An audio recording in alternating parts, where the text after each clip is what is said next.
அஸ்ஸலாமு வரகாத்துஹு. Welcome to ஹாசிஸ் விலாக்ஸ். இப்போ நம்ம ஹெல்தியான ராகி கேக் எப்படி செய்கிறதுன்னு பார்க்க போகிறோம்.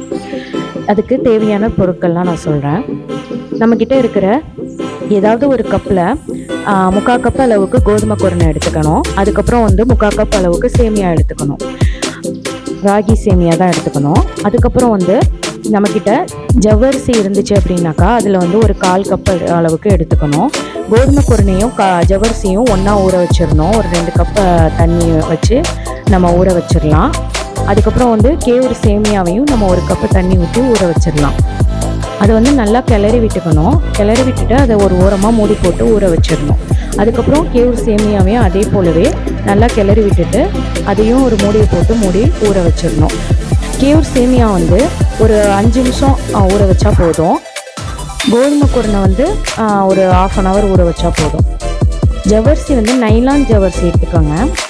அப்புறம் அந்த ஊற வச்சது எல்லாத்தையும் ட்ரைன் பண்ணிவிட்டு அது எல்லாத்தையும் ஒன்றா சேர்த்து கலந்துக்கணும். அதை நல்லா கிளறிட்டு சர்க்கரை யூஸ் பண்ணுறவங்க சர்க்கரை யூஸ் பண்ணிக்கலாம். வெல்லம் யூஸ் பண்ணுறவங்க வெல்லம் போட்டுக்கலாம்.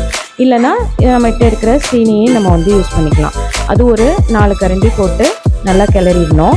நல்லா அப்படியே ஒரு மாதிரி இலவி வரும். அது மாதிரி வரும்போது என்ன செய்யணும், கேவுரு ராகி மாவு இருக்குது தெரியுமா, அதை நம்ம ஒரு 3/4 கப் அளவு எடுத்துக்கணும். ஆனால் அதை அப்படியே சேர்த்துடக்கூடாது. என்ன செய்யணும், ஃபஸ்ட்டு ஒரு 1/2 கப் அளவுக்கு அதில் போட்டு கிளறி விட்டுக்கணும்.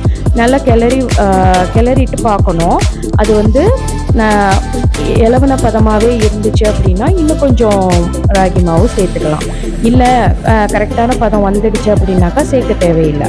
இப்போ எனக்கு அது கரெக்டான பதம் வராததுனால நான் இன்னும் கொஞ்சம் மாவு அதில் சேர்த்து நல்லா கிளறி விட்டுட்டு நம்ம செக் பண்ணி பார்க்கணும், நல்லா கெட்டியாக இருக்கா அப்படின்னு சொல்லி நம்ம பார்க்கணும்.